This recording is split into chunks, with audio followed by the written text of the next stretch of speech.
So, shock ako Nag-ano pala kayo? Nag-law. Opo. So nag-debrief, yun mo sa Tacloban, debrief. So, siguro, yan, isang revelation dito sa ating show na hindi lahat nakakaalam. Oo, Right? kasi, Diba? hindi naman lahat alam na I took up that law course. And that you graduate from UP na business management. Ang hirap pa naman pumasok po sa UP, di ba? Diba? So, at saka scholar pa din. So, libre yung diba? pang tuition.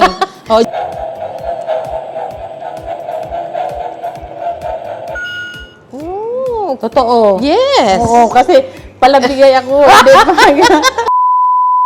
La la la, Roslyn, walang iwanan para sa sambayanan. Roslyn, la la la, Roslyn, ating kaibigan. La la la, Tara, Roslyn, kwentuhan tayo. La la la, Roslyn, walang iwanan para sa sambayanan. Mayang adlaw mga biliranon. Ako po ang inyong abang lingkod na si Board Member Roslyn Espina Paras. Narito na naman po tayo sa isang episode ng ating kwentuhan with BM Roslyn upang makapagbigay ng impormasyon na pwedeng pagkunan ng inspirasyon at kaalaman tungkol sa mga nagkalain-lain ng mga kaganapan o personalidad sa atong mahal na probinsya sa Biliran. Mga kaigsuunan ko, please help me welcome our guest for today, wailain kundi si Mayor Myra Cabrales from the Municipality of Biliran. Magandang araw, Mayor, and welcome to Kwentuhan with BM Roslyn. Good afternoon also, BM Roslyn. I'm so happy to be invited here in your show. And good afternoon also to the televiewers, to all the Biliranons. So, let us first get to know better the person behind LGU Biliran. So, Mayor, baka pwede niyo po na maikwento sa amin ang naging journey mo from being a regular citizen of Biliran to becoming its mayor. So, yung pagka-municipal mayor ko sa sa Municipality of Biliran, parang hindi yun siya, for me, it's like a difficult journey. Kasi hindi rin naman pinapangarap ko na maging isang leader sa aming town.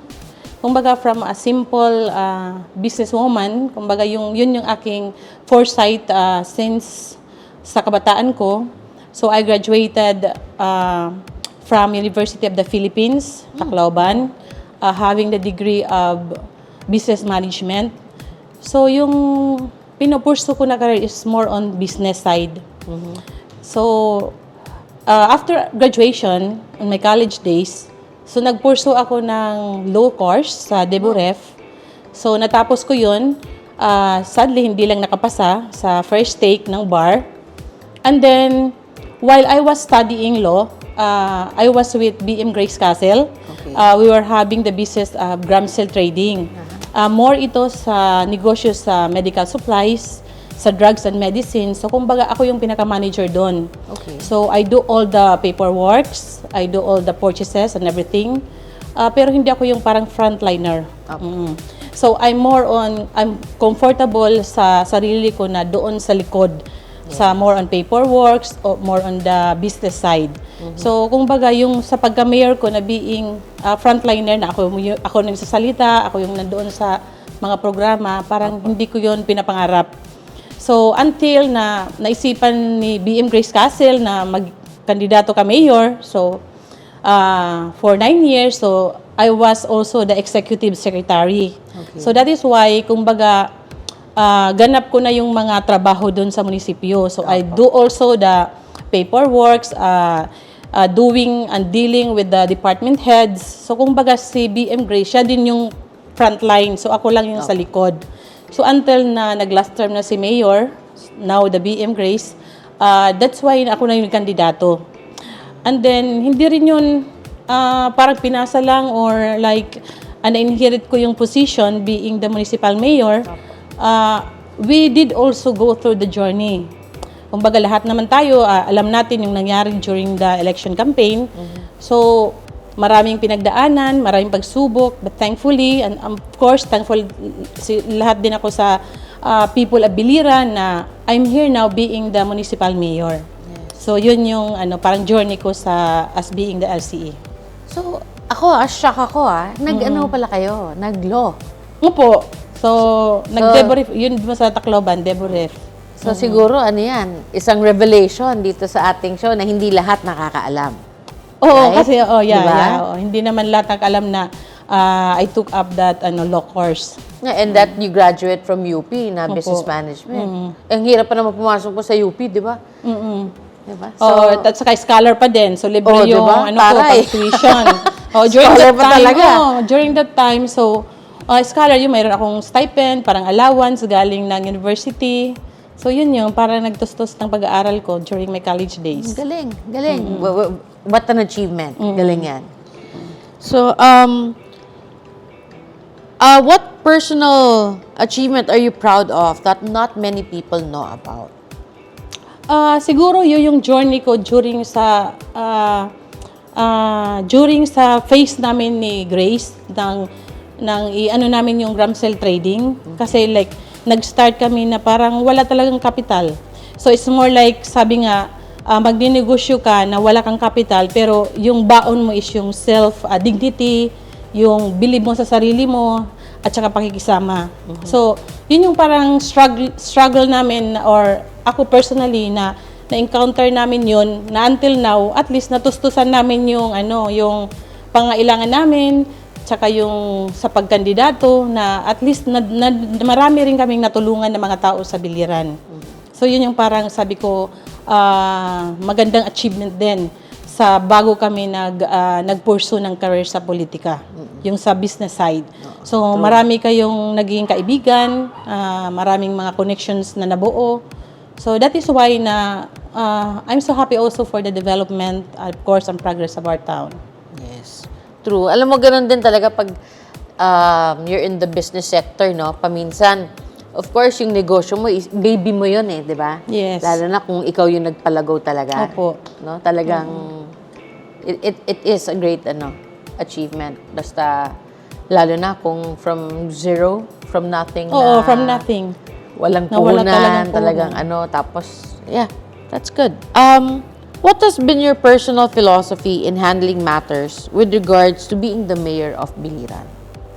So, ako, as a child, kumbaga, like yung sa teenagers ka, to college, so, mayroon tayong mga parang sariling mantra sa buhay natin. Yes. Like me, yung inaano ko na philosophy is, there are better person than yourself, yung desiderata. Okay. So, para sa akin, may mga taong mas magaling sa akin, pero mas alam ko din na mayroon na akong galing sa sarili ko na hindi naman sila magaling.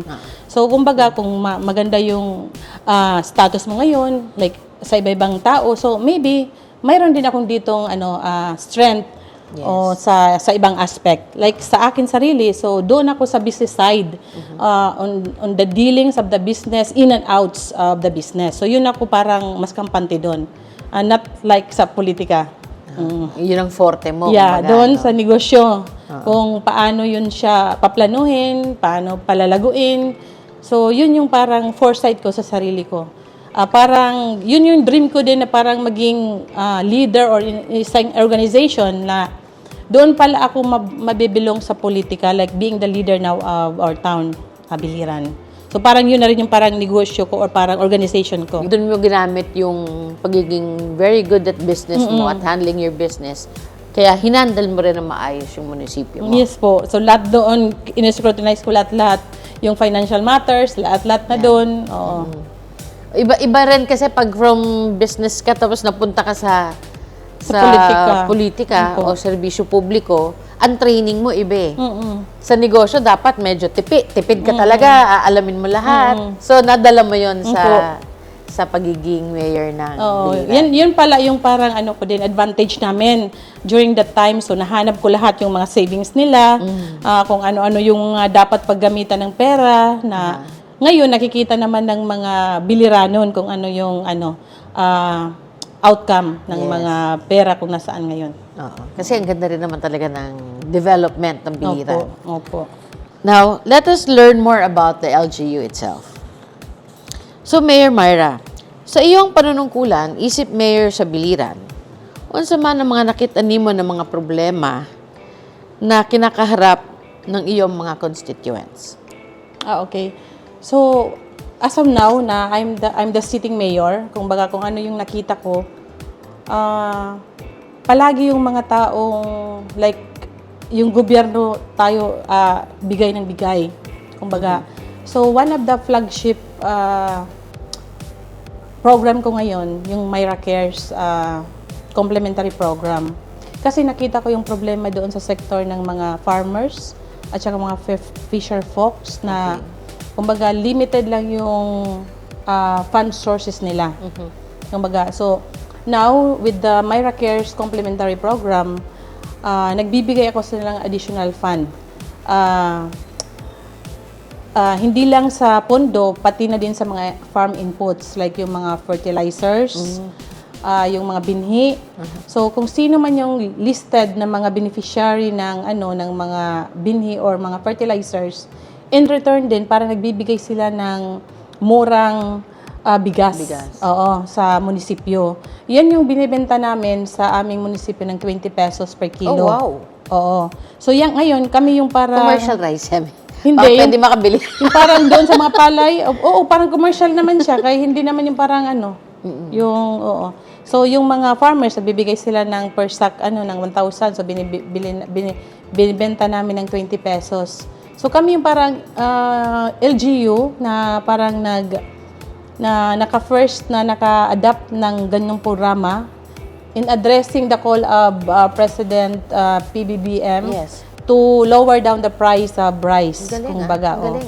So ngayon, I'm happy na lahat, minsan iniimbitahan yung MAUCO, Municipal Agriculturist, sa iba-ibang LGU to being the resource speaker para kung paano namin yung programa namin nagawa ng paraan kung paano. So yung mga strategy, yung mga best practices na ginawa namin para mabuo yung programa na yon. So, walang lugi sa munisipyo yan? Wala kasi 'di ba tayo being in government service, nagbibigay tayo ng mga ayuda. Yes. Sa ating mga constituents. So nakita ko kasi dati pa din being the executive secretary of BM Chris Castle, nakita ko na palagi yung gobyerno bigay ng bigay. Even the Department of Agriculture, kumbaga bigay silang bigay ng mga fertilizer. Kumbaga in return, hindi naramdaman ng ibang sektor yung pamimigay ng government. So ngayon, yung miniting ko yung MAUCO, sabi ko ito yung gusto kong gawin. Na ma-feel naman ng ibang sektor yung binibigay natin sa mga farmers. So yung mga beneficiary naman ng mga tag 20 pesos kilo na bigas, yan yung mga malnourished household. So mayroon kaming booklet na binibigay being one of the beneficiaries. So yan yung sila yung magpo-purchase. Ililista doon na kung ilan na yung purchases mo. So of course, kung marami kaming pondo, marami kaming makikater na mga ng mga household na mayroon mga malnourished children. So in a way, marami kaming na-address na problema. Hindi lang sa fisher folks and farmers sa agriculture sector, of course, sa mga malnourished problem natin. Lalo na sa munisipyo namin na parang mataas yung prevalence ng malnourished na problema namin doon. Ang galing Ang dami yung sektor na natutulungan. Po, oo. Hindi naman nagrereklamo ang mga farmers na, oy, 20 maliit lang, 1,000 lang per ang kuha nyo sa amin. Hindi, kasi binibigyan sila ng fertilizer sila, ng libre. O binibigyan namin sila. Tapos binibigyan ng binhi. Hindi naman lahat ng produkto nila kinukuha namin. Like say, kung 100% yung production mo, so mga 20% lang yung ibibigay na parang lang sa gobyerno. Parang shared responsibility nila para sa community na makatulong din sila. Ang ganda. So kumbaga, hindi lang sila yung tinutulungan ng gobyerno, in a way, nakakatulong din sila sa mga malnourished na mga household. Ang galing. That's a very good program. Ngayon, hindi lang yun sa farmers at saka fisher folks, sa mga vegetables din, sa mga isda, ganun din yung ginagawa namin. Kumaga magbibigay kami ng like mga fish nets. So magbibigay rin sila ng produkto ng mga isda sa lower price.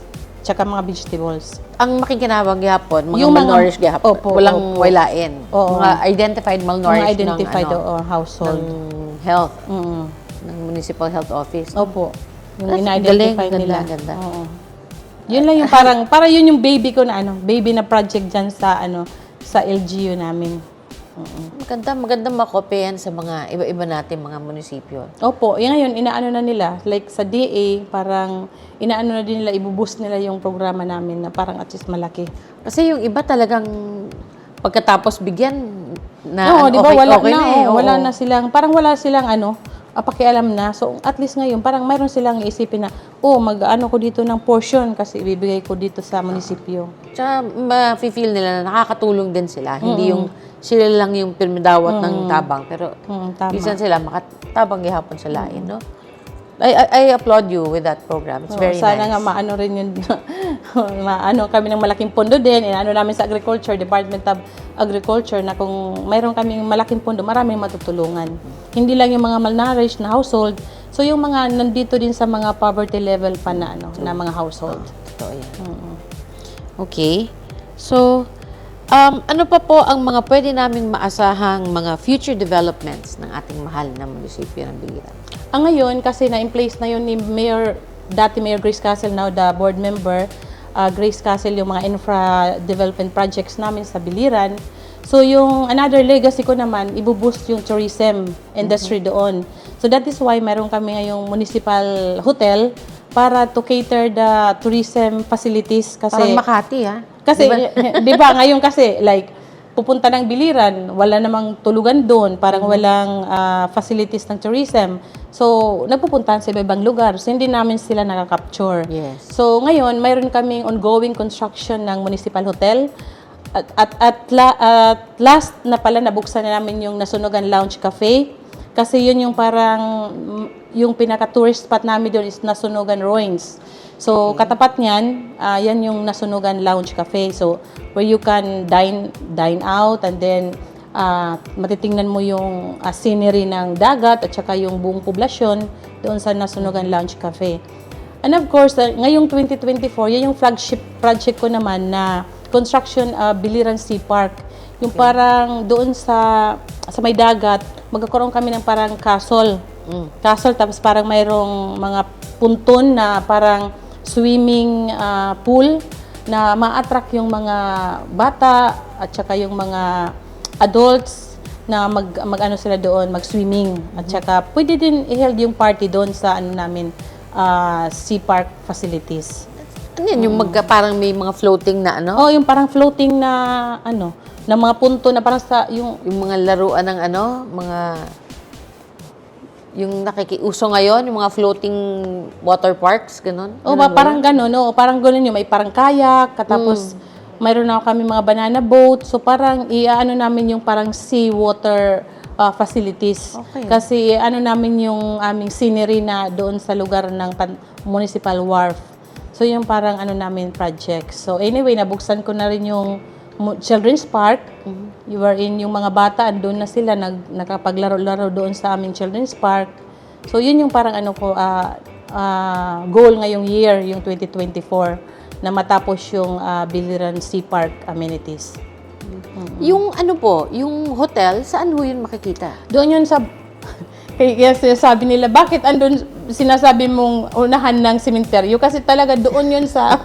so kung ito yung sementeryo namin, doon sa unahan. Pero meron naman kaming mga ibang way na pupunta doon galing ng Tacloban or Leyte. So doon sila pupunta sa municipal hotel. So, saan ang daan? Maganda kasi yung scenery. Doon sa may sa kabila, pwede din dumaan. Sa like from the Biliran Bridge. Aha. So kakaliwa ka dito paakyat sa may okay. Nasunugan. Doon din. Sa Doon may din. Sa may ruins din. Okay. Oo, yan yung din-develop namin doon na parang tourism development. Kasi andun yung hotel, andun yung lounge, yung ruins. Hopefully, kumbaga, kung anong mangyayari, magkaroon din ng yung parang zipline, papuntang castle din, sa may municipal wharf, at saka yung parang bike, yung sky bike. Nakakatakot. Oo, doon para sa may castle. Maganda rin yung doon. Maganda ang vision niyo Yung for parang for Kasi Biliran. kailangan nating buhay yung tourism. Kasi yun lang yung parang income generating natin ng munisipyo. At saka makaka-create din yun ng Trabaho. employment Yes. para sa aming constituents. Agree. So in a way, yun yung parang tulong or parang goal para sa aming LGU. So, Where do you see Biliran going in the next few years? And what legacy do you hope to leave behind? So, yun yung parang legacy ko na iiwan. I have only now 12 months to go. 1 year to go before na naman sa sa election natin. So, yun yung iiwanan ko, yung parang pag-develop ng tourism at saka yung complementary program na feel ng mga farmers at saka mga fisher folks na mayroon na silang shared responsibility. Hindi lang na tulong ng tulong, of course, you have to share or contribute something para maibsan yung kahirapan din ng iba.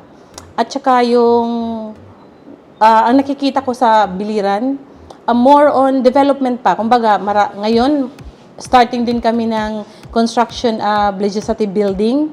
Okay. So, magkakaroon din na kami ng legislative building. Tapos, yung ongoing construction ng public market.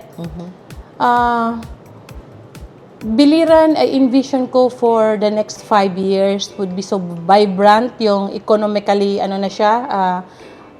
active. At saka yung mga tao, magkakaroon din ng mga sariling income, mga employment. Yung employment rate namin is mag-increase. So, marami ding mga commercial or establishment na mabubuo, yung business side naman. Kasi marami nang pupuntahan doon. So, yun yung parang envision ko na na mangyayari sa Biliran. Na maging economically, business, active, and vibrant ang Biliran. Which is a very good vision for Biliran. Opo, sana po nga yun. Hopefully, maging tuloy-tuloy lang yung progress and development ng town namin. Yes, agree.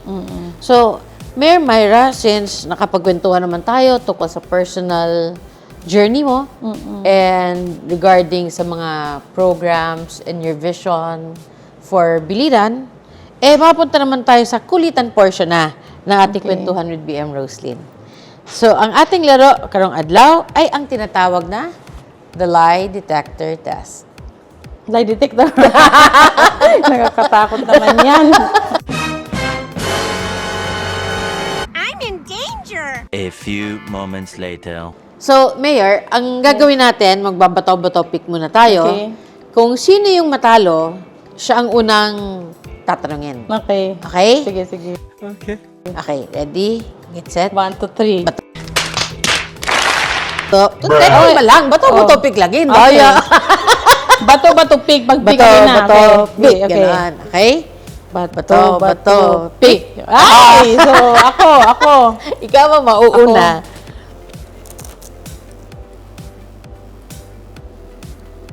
Nakapwesto ba ng sakto? Sakto ba to? May pipindutin pa ba ako? Question muna. Okay. So, question number 1. Have you ever hidden a snack so that nobody else would find it and eat it first? Hindi. Hindi ako nagtatago ng snacks. So, anong pipindutin Kasi ko? palagi Ata? akong nagbibigay ng Ikaw ang tagabi. Oo, tagabigay ng snacks.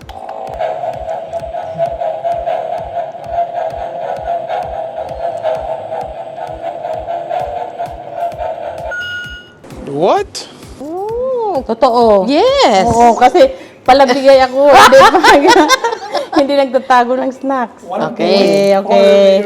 So, ako Okay. naman ngayon. Ako Okay. ngayon. Ako, ito yung Okay. Ito na naman po kami. Paano ba to? Okay. Okay. Parang hindi na Ganda ba yung mga questions dito? Sana ganun lang din. Dapat mga personal to. Okay. So, BM, have you ever offered to complete homework for someone in exchange for something specific from them? No. Wala. Wala. Hindi ka pa nagbigay ng homework sa ibang tao? Wala. Kahit anak ko, hindi pa. Oh, hindi nga. Ay natin kung hindi nagawa si assignment. Kahit sa boyfriend mo dati. Sila pa pwede siguro ko.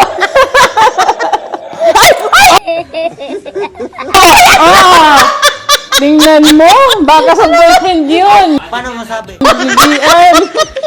Ano ba yan? Okay. Ang daya. Daya. What do I have in me? I'm so electrifying. Sige, Mary, ka Okay, naman. wait. Sa Ano dalawa ba yan? na, pandalawa na to. Smiyo ah. ko. Okay. Tapo na nga itong... Parati na lang ako yung... Pupunterya. Oh, yan kasi. Do you ever get scared when the lights are off at night and you are home alone? No! Gusto ko yung dark. Gusto mo? Masarap yun, di ba? Maganda yun.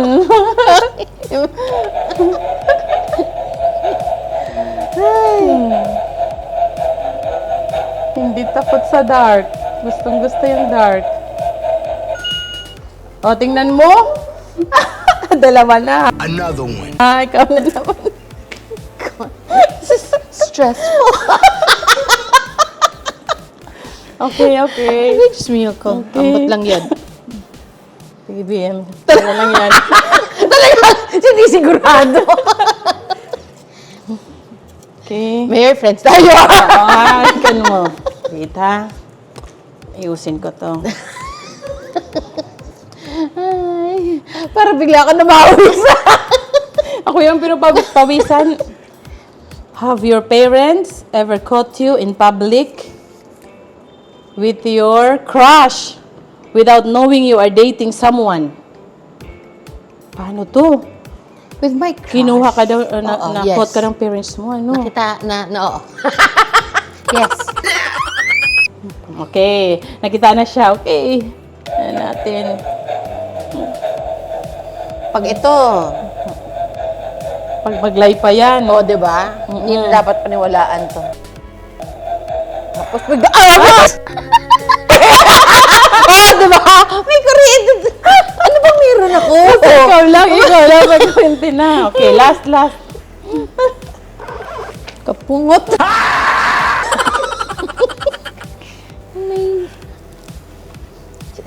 Okay. Sino ba nag-order nitong si Vince? Have you ever read someone's diary or journal secretly? Hindi ko pa naranasan yung mag-read ng diary ng iba. Okay.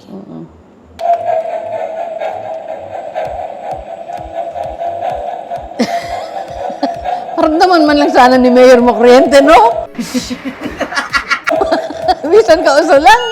Wala talaga. Ayoko na. Ayoko na. Ano lang, isa pa. Gusto ka naman. Isa pa, yan. Maganda to. Palagi daw si B yung... Sadya mo to, no? Kaya ito inisip mo nga. Inisip na tanong. Hindi na-game. O, nag-gimmick. Ito, maganda to. Tamang-tama to sa sa lie detector natin. Have you ever lied about your age for whatever reason? No.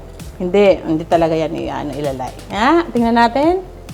Nasa PDS yan, dali malaman. Ba?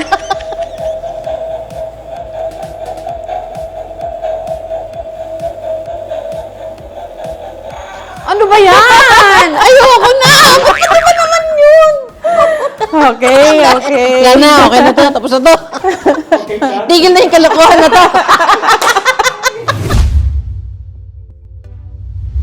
So, dagang salamat, Mayor Myra, for granting my request for an interview. Nakakailang reschedule na po tayo sa sobrang busy natin dalawa. Ito po. Di po tayo matsyempo, pero now, at long last, napagbigyan din tayo ni Lord na matuloy ang ating interview karong adlaw.